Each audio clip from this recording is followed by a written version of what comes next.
Okay, router day is here. Here's my 1/8 inch bit that I used on these two drums the other day. And you can see I got Remo heads laying on there. Can you see that? Fits like a glove now. Like a glove. So anyway, that's the 1/8 inch roundover. If you can see it's closer to the center. The apex is closer to the center now. Not quite center, but like I said, the Remo heads are slightly smaller than the Evans head, so I figure if I can make the Remo fit, the Evans will fit. So what I'm doing here today now is I've switched to a 3/16 bit, and I already ran it around this drum here. So you can see that it's about the center. And I guess I should show you,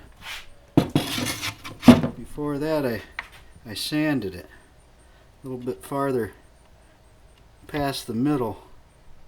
You can see there the other ones over here I didn't sand quite that far. So I went a little bit past the middle. And one thing I noticed, I didn't take the hardware off this drum. I just taped over it to keep the threads free from any debris and stuff. But I noticed the sanding was a lot easier. The drum's heavier. This drum I'm kind of going for a shabby chic sort of look, you know, so I'm not too worried about it. You know, the dents and dings are beauty marks on something like that, the way I see it.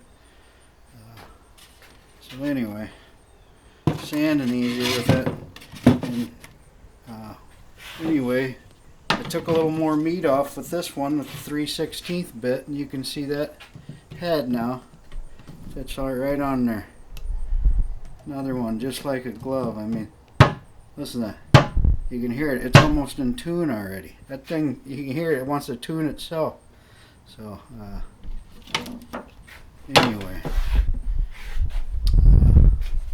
Then once you do that, you know, that's a raw edge there. That was the other thing I wanted to show here. I'll take some 100 grit sandpaper, go around there, and that's when you can sand down any high spots that you might not like if the head's still a little tight in some way.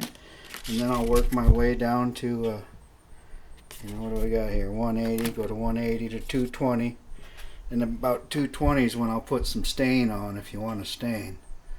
I'm kind of liking this look here, but and then after you put stain and a couple coats of tung oil to seal it up, I'll start graduating down, you know, even higher to 320, 400. You want that thing smooth as a baby's bottom, because part of the reason they call it a bearing edge, it's not just because it's bearing the head, but it's supposed to act like a bearing.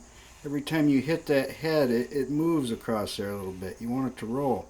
And plus, when you're tightening it, you know, tuning it up, it makes it easier to tune too. So you want that thing as smooth as can be.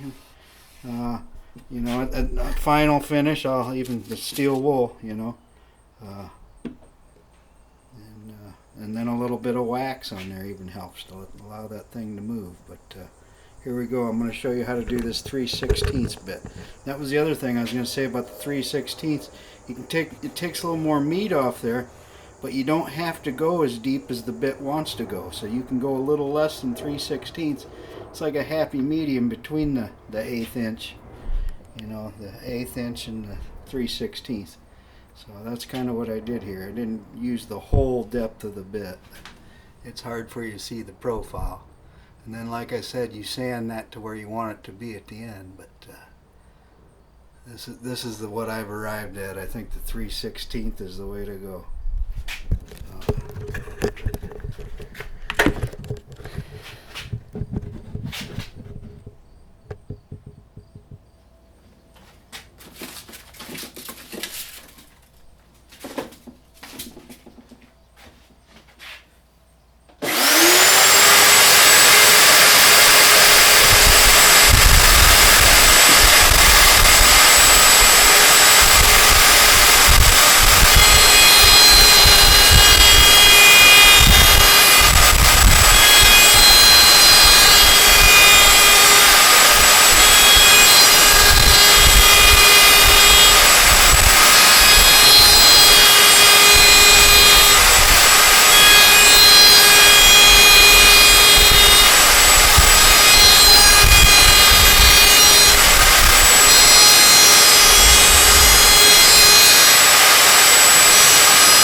And there you go.